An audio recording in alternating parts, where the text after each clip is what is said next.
Hello दोस्तों। ध्रुव sir का एक न्यू वीडियो आया है। ध्रुव सर का मैं बहुत बड़ा फैन हूँ। आप लोग क्या ध्रुव सर का फैन हो? कमेंट सेक्शन में ज़रूर बताना। और वीडियो न्यू आया है, आइए देखते हैं साथ मिलकर। चलिए शुरू करते हैं। नमस्कार दोस्तों, इलेक्शंस खत्म हो चुकी हैं। कल इलेक्शन रिजल्ट आने वाला है। कौन कितनी सीटें जीतेगा ये कोई नहीं जानता। मार्च 2024 में न्यूज 18 के ओपिनियन पोल ने बीजेपी लेड एनडीए को 411 सीट्स दी थी। उसी समय इंडिया टीवी के सीएनएक्स ओपिनियन पोल ने इन्हें 399 सीटें दी थी।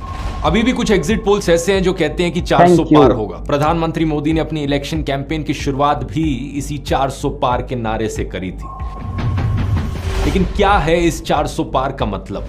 ज्योति मिर्धा, अनंत कुमार हेगड़े, अरुण गोयल और लल्लू सिंह जैसे कई बीजेपी नेताओं के ऐसे बयान सुनने को मिले जिससे यह अंदेशा होने लगा कि बीजेपी पूरे संविधान को ही बदलना चाहती है। ये हमारे कॉन्स्टिट्यूशन को बदलना चाहते हैं। संविधान के अंदर हमें कोई बदलाव करना होता है तो आप में से कई लोग जानते हैं कि उसके लिए दोनों जो हमारे सदन है, लोकसभा और राज्यसभा, दोनों की उसके अंदर अमल चाहिए।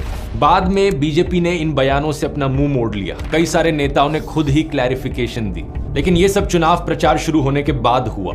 हमारा प्यारा देश, दुनिया की सबसे बड़ी डेमोक्रेसी, एक डिक्टेटरशिप ना बन जाए, इसकी चिंता मुझे काफी टाइम से सता रही थी। लेकिन मैंने सोचा कि एक इंसान के बोलने से क्या ही फर्क पड़ेगा। हाँ, मेरे 10-12 मिलियन सब्सक्राइबर हैं यूट्यूब पर, 4-5 मिलियन व्यूज आ जाते हैं, लेकिन आखिर में मैं हूं तो एक यूट्यूबर ही ना। अगर ज्यादा पॉलिटिक्स पे बोलूंगा, ऐसी चीजों पर वीडियो बनाऊंगा तो बहुत सारी गालियां सुनने को मिलेंगी। लोग मेरे खिलाफ वीडियो बनाएंगे, डेथ थ्रेट्स मिलेंगे। मैंने सोचा छोड़ो ये सब, मुझे एजुकेशनल वीडियोस बनाने पसंद है, वही बनाता हूँ, वही बनाने में मजा आता है, और क्या इन चीजों में पढ़ना। लेकिन फिर फरवरी के महीने में दोस्तों कुछ ऐसा हुआ जिसके बाद मुझसे रुका नहीं गया। Chandigarh election fraud. देश के इतिहास में पहली बार एक प्रिजाइडिंग ऑफिसर वोटर फ्रॉड करते हुए पकड़ा गया। सीसीटीवी फुटेज पर यह सब कैप्चर हुआ। सुप्रीम कोर्ट ने खुद कहा कि यहां पर मर्डर ऑफ डेमोक्रेसी हुआ है। यह एक घटना मेरे लिए ट्रिगर पॉइंट थी। ऐसा नहीं था कि इससे पहले कुछ और नहीं हुआ था, बहुत सारी चीजें हो रही थी साथ साथ। मीडिया का खरीदा जाना, चुनी गई सरकारों को गिराया जाना, एमएलएस की हॉर्स ट्रेडिंग। लेकिन इसे एक घटना के बाद मुझे सही में लगा कि अब बस बहुत हो गया, अब तो बोलना पड़ेगा। इसलिए मैंने वो पहला डिक्टेटरशिप वाला वीडियो बनाया, is India becoming a dictatorship. मैंने ये नहीं सोचा कि इस एक वीडियो से कुछ फर्क पड़ेगा या नहीं पड़ेगा। मुझे बस ये लगा कि मेरे दिल में जो बात है वो सच्चे दिल से लोगों तक पहुंचानी है। जब ये वीडियो रिलीज हुआ तो मैं हैरान था देखकर। तो सही है 25 मिलियन व्यूज, उस समय शायद 20 मिलियन थे। ये बात साफ थी कि आप लोगों के अंदर भी वही फीलिंग थी जो मेरे अंदर थी। आप लोगों के दिल में भी वही चिंता आप लोगों को सता रही थी जो मेरे दिल में मुझे सता रही थी। यही कारण है कि इतने सारे लोगों ने इस वीडियो से रेजोनेट किया और इसे शेयर किया। लेकिन पता है क्या, इस वीडियो के बाद भी मेरा कोई इरादा नहीं था और ऐसे वीडियोस बनाने का। यह सिर्फ इत्तेफाक की बात थी कि इस वीडियो के आने के बाद दो और ऐसी घटनाएं घटती हैं। पहला, अरविंद केजरीवाल का अरेस्ट किया जाना, और दूसरा, कांग्रेस के बैंक अकाउंट्स को फ्रीज किया जाना। अब कुछ लोग कहेंगे कि इन दोनों घटनाओं में गलत ही क्या हुआ, जो कानूनी प्रक्रिया थी सिर्फ उसे ही तो फॉलो किया जा रहा था। लेकिन सच्चाई आप भी जानते हो, मैं भी जानता हूं। ये जो एलिजिड लीकर स्कैम का केस था, किसके एलिगेशन के बल पर केजरीवाल को जेल में डाला गया था? एक ऐसा बंदा जिसकी कंपनियों ने करोड़ों रुपए का इलेक्टोरल बॉन्ड का चंदा डोनेट किया था बीजेपी को। और कांग्रेस को सालों पुरानी छोटी सी बात की ऐसी सजा दी जा रही थी जिससे कि उनकी सारी चुनावी कैंपेन ही क्रिपल हो जाए। एनीवेज, बात यह है कि मैं ये देखकर हैरान हो गया कि जो बात मैंने अपने पहले वीडियो में कही थी वो बात सच साबित होती जा रही थी। इस पॉइंट ऑफ टाइम के बाद से मुझे लगा कि कोई और कुछ करे या ना करे, लेकिन मैं अपनी तरफ से पूरी कोशिश करूंगा लोगों को जागरूक करने की।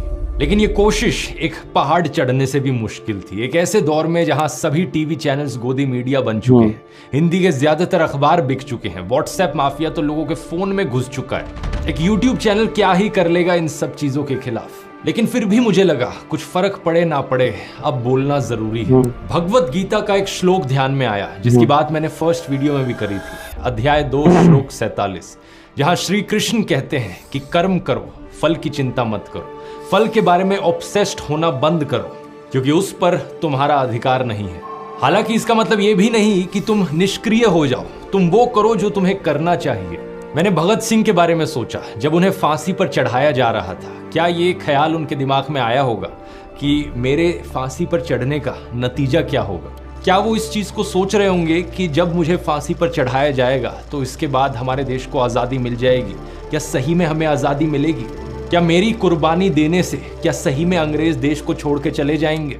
ये सब नहीं सोचा था उन्होंने अपनी कुर्बानी दी साल 1931 में। आजादी मिली हमें 1947 में, यानी आजादी में अभी भी 16 साल और लगने थे। वो इस बात को जानते थे कि अपनी जान की कुर्बानी देकर भी कोई गारंटी नहीं है कि आजादी मिलेगी ही। और गारंटी तो छोड़ो, उस वक्त कोई उम्मीद भी नहीं थी आजादी मिलने की, लेकिन फिर भी जो सही चीज थी उन्होंने वो करी। उनका फोकस बस सही कर्म करने पर था, अपना धर्म निभाने पर था। उन्होंने भी कभी फल की नहीं सोची। इस फोटो को देखिए, मैंने इस बंदे के बारे में सोचा जब सारी भीड़ वहां पर हिटलर वाला नाजी सल्यूट कर रही थी। ये बंदा जिसका नाम था ऑगस्ट लांडमैसर, ये हाथ मोड़ कर खड़ा था, सल्यूट करने को राजी नहीं।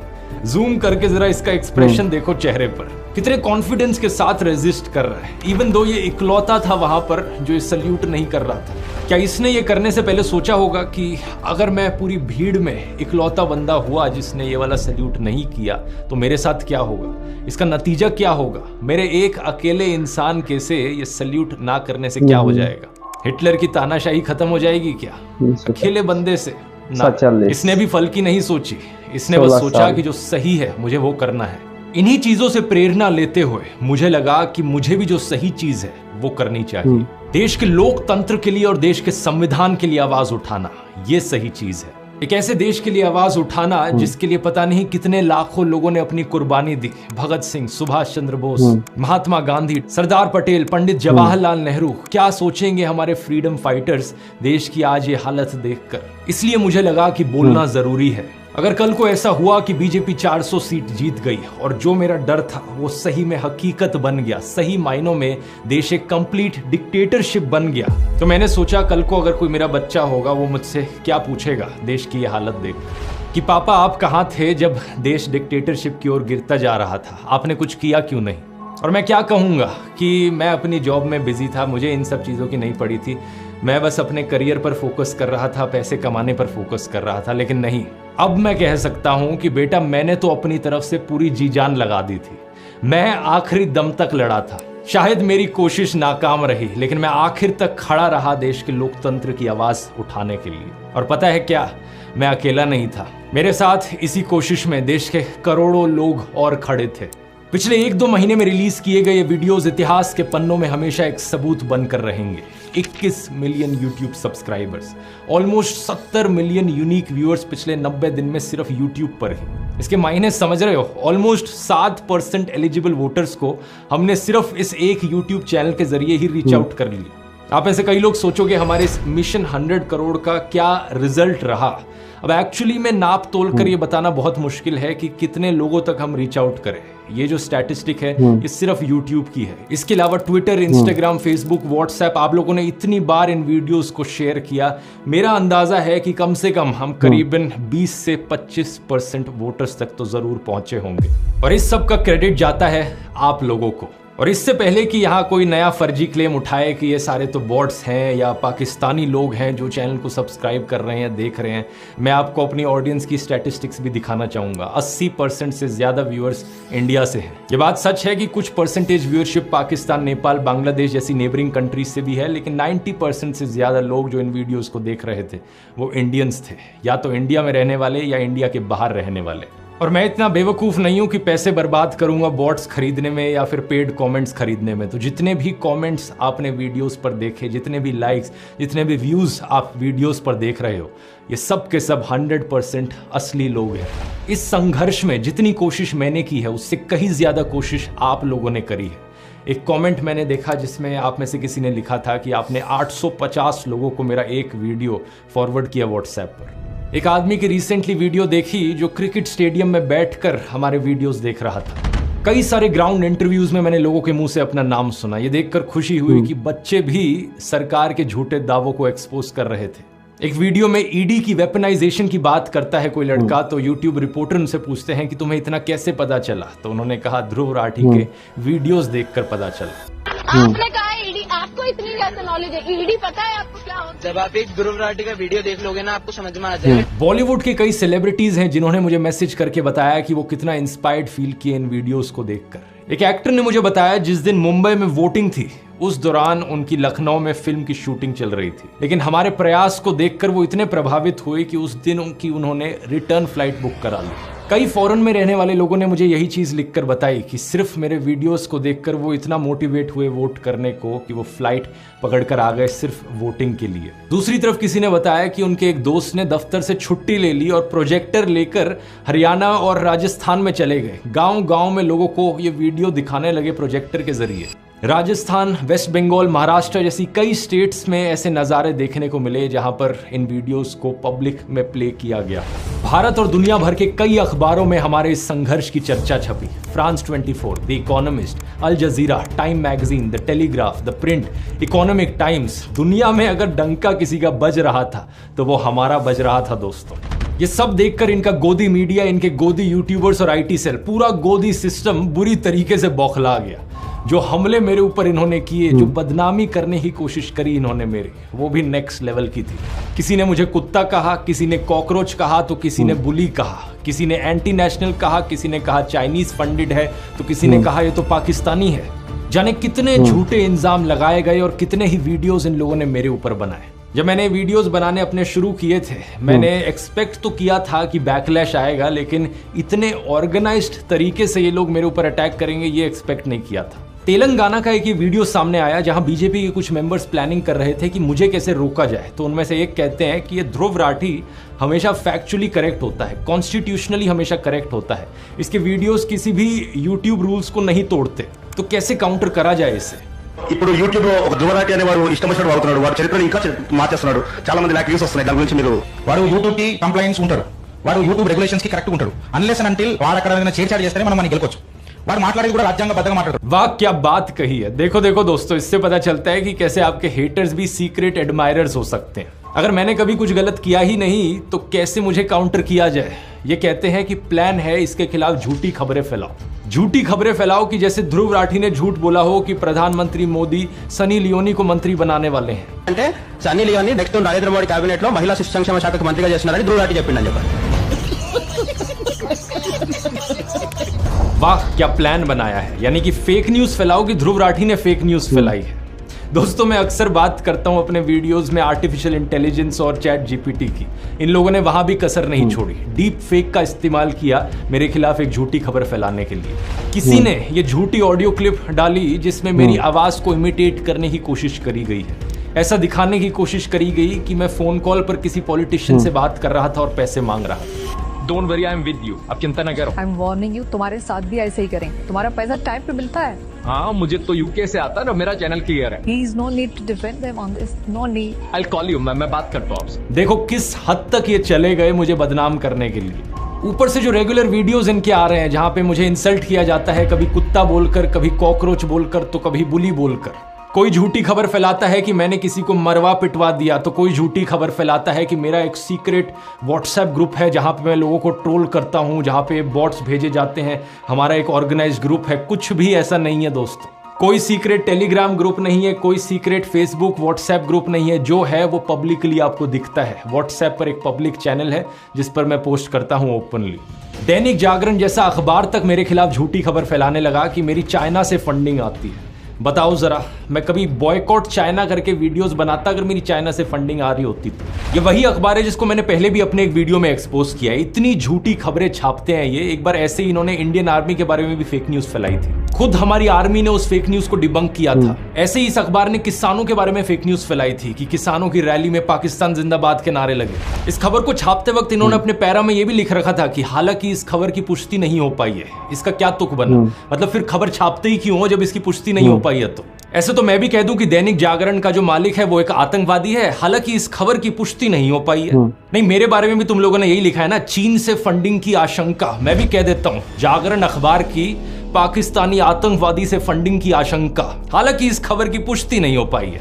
ऐसी हरकत इनके गोदी यूट्यूबर्स भी करते हैं। कुछ भी बेबुनियाद आरोप ये मेरे ऊपर लगा देंगे, कहीं से कहीं कोई कनेक्शन जोड़ देंगे और फिर सारी जिम्मेदारी मेरे सर पर आ जाती है। भाई इन्होंने तो ये आरोप लगाया है, अब मेरा डिफेंस क्या है। मतलब मैं यही काम रह गया मेरे पास, दिन भर बैठ के इनकी फेक न्यूज को ही बस्ट करते रहो। इधर ये झूठी खबर, उधर वो झूठा आरोप, मतलब हर हफ्ते मैं इनके झूठे आरोपों का ही जवाब देता रहूं। मशहूर लेखक शहादत हसन मंटो की एक लाइन याद आती है, कोठे की एक तवायफ और एक बिका हुआ पत्रकार एक ही श्रेणी में आते हैं, लेकिन इनमें से तवायफ की इज्जत ज्यादा होती है।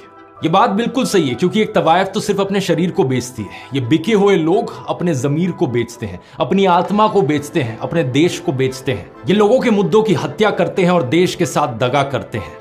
ऐसा नहीं है कि ये सब देखकर मुझे कुछ हर्ट फील होता हो, क्योंकि अब इन सब चीजों की आदत हो गई है, लेकिन दुख जरूर होता है। दुख होता है कि ये कैसा कल्चर बना दिया है इन्होंने देश में। कहां तो हमारे उपनिषदों में लिखा है कि विचारों को हर दिशा से आने दो, और आज 2024 में ये ऐसे बिहेव करते हैं कि अगर आपका पॉलिटिकल ओपिनियन इनसे अलग हो जाए तो आप इनके लिए जानी दुश्मन की तरह बन जाते हो। एक डेस्परेशन है इनकी तरफ से कि अगर किसी का विचार इनसे नहीं मिलता हो तो उसे किसी ना किसी तरीके से देशद्रोही दिखा दो, फॉरेन फंडेड दिखा दो। कई बारी तो मुझे बड़ा अनरियल सा लगता है ये सब देखकर। देश में ध्रुवीकरण नहीं होना चाहिए, न सांप्रदायिक आधार पर, न जातीय आधार पर, न राजनीति ऐसे दो खेमों में बंटनी चाहिए कि जिनमें संवाद न हो, जिनमें चर्चा न हो। लेकिन सच बात पता है क्या है दोस्तों, आपकी तरफ से इतना सारा प्यार, इतना सारा सपोर्ट मुझे मिला कि इनकी कोई भी झूठ की दुकान टिक नहीं पाई। हर रोज के मुझे हजारों मैसेजेस मिले, ईमेल्स मिली, किसी ने आप में से मेरी पेंटिंग बना दी, किसी ने कोई गाना ही बना डाला।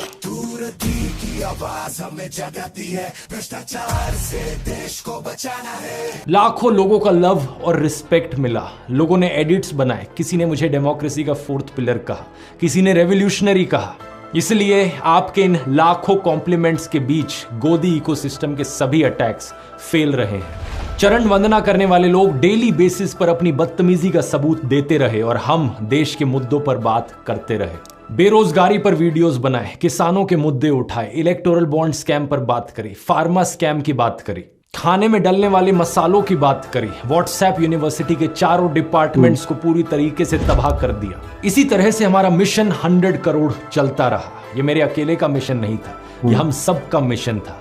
हर एक उस भारतीय का मिशन है जो देश की फिक्र करता है, जो देश को बेहतर बनते हुए देखना चाहता है, जो आम लोगों के बेहतर भविष्य की फिक्र करता है। और कल चुनाव का नतीजा चाहे जो भी हो, लेकिन कोई भी हमसे ये एहसास नहीं छीन सकता।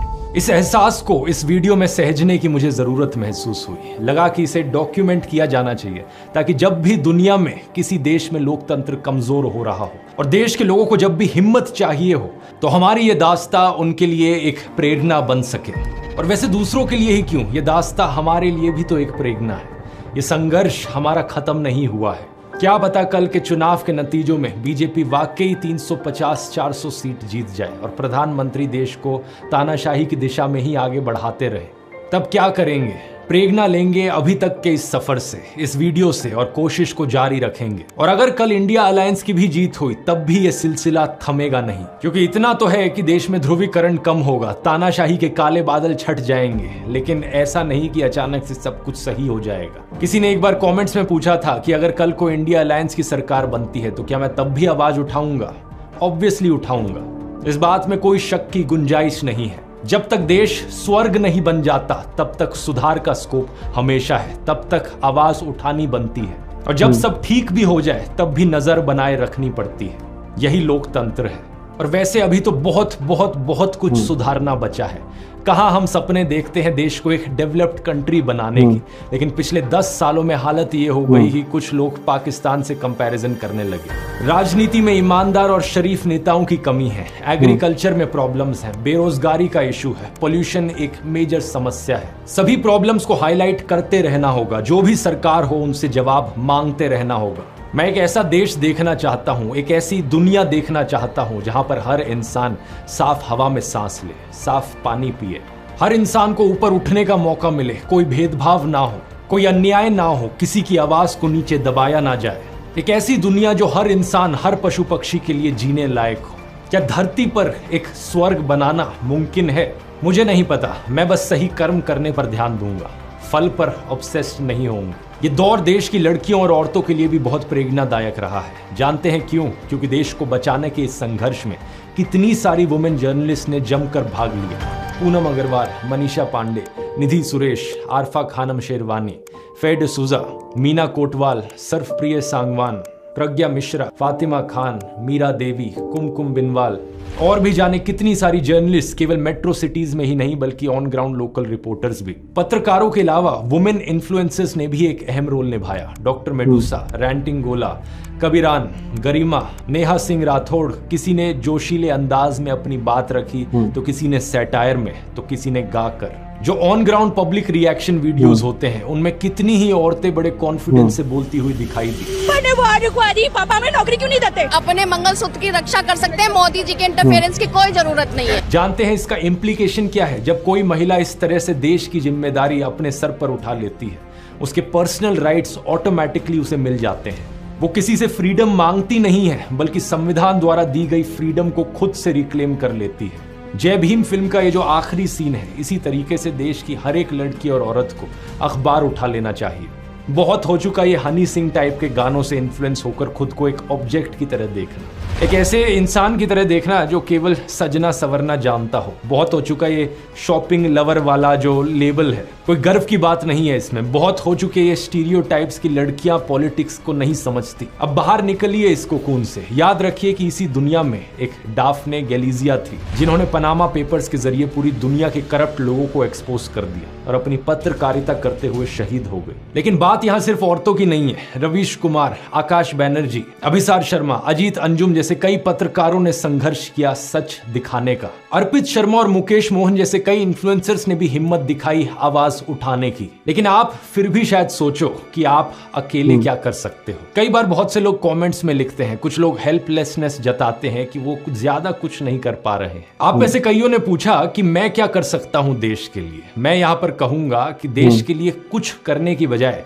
सभी कुछ देश के लिए क्यों नहीं किया जाए। पहली बात, अपनी कॉम्युनल, कास्टिस्ट, मिसोजिनिस्ट, क्लासिस्ट सोच का इलाज करें अगर आपकी वैसी सोच है तो। फिर कई वीडियोस में मैंने बताया है कि हमें वोकल फॉर लोकल को एक जुमले की जगह हकीकत बनाना होगा। कोशिश करें खाने का सामान जितना सीधा किसान से खरीदा जा सके उतना ही बेहतर है। इसी तरीके से आप कपड़ों को या घर के डेकोरेशन आइटम्स को जितना लोकली खरीदे उतना बेहतर है। इससे जो अमीर गरीब के बीच वेल्थ इनइक्वालिटी है वो कम होगी। अपने घर से जब निकले तो हमेशा एक वाटर बॉटल अपने साथ लेकर चले ताकि प्लास्टिक यूजेज को कम कर सके। गंदगी ना फैलाएं। अपने आसपास पौधे और पेड़ लगाएं, उनका रख रखाव करें। हर एक चुनाव में वोट करें। इस बार की चुनाव प्रक्रिया में बहुत सारी समस्याएं देखी गई। बहुत सी जगहों पर पोलिंग ऑफिसर्स रात को 2-3 बजे तक अपने घर पहुंच पाए। क्या ये सब एफिशिएंट तरीके से नहीं हो सकता था? जरूर हो सकता था। इस इनएफिशिएंसी के अलावा ऐसे कई इंस्टेंसेस देखे गए जहां पर इलेक्शंस फ्री और फेयर ना होने के सवाल उठाए गए। मणिपुर में, उत्तर प्रदेश के संबल में, सूरत और इंदौर जैसी कई जगहों पर प्रॉब्लम्स रिपोर्ट करी गई। एक के बाद एक भाषण में इवन प्रधानमंत्री ने बार बार धर्म के नाम पर हेट स्पीच फैलाई अपने भाषणों में।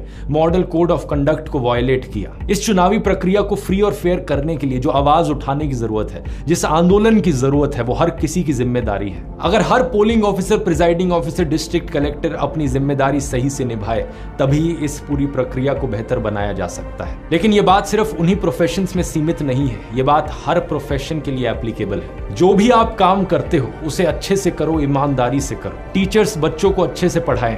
हर एक आईएएस ऑफिसर रौब झाड़ने के बजाय खुद को जन सेवक की तरह देखें। ईमानदारी से जनता के लिए काम करें। पुलिस वाले क्राइम को रोकने के लिए कमिटेड हों। फिल्म मेकर एनिमल जैसी क्रिंज फिल्में बनाने की बजाय मीनिंगफुल फिल्में बनाएं। अगर आप एक रेस्टोरेंट या ढाबा चलाते हैं तो लोगों को हेल्दी और टेस्टी खाना खिलाएं ताकि लोगों की सेहत का नुकसान ना हो और उन्हें मजा भी आए और देश का हैप्पीनेस इंडेक्स भी बढ़े। सभी लोग अगर अपना प्रोफेशन देश में ईमानदारी से करने लगे तो देश अपने आप स्वर्ग बन जाएगा और ये काम हम में से हर किसी को करना होगा। आगे आने वाले वीडियोस के लिए मेरे पास बहुत सारे प्लान्स हैं, उनकी बात टाइम आने पर डिस्कस करेंगे। लेकिन अभी के लिए शंकर शैलेंद्र के द्वारा लिखी गई कुछ पंक्तियां मैं आपके साथ छोड़ना चाहूंगा। धन्यवाद और जय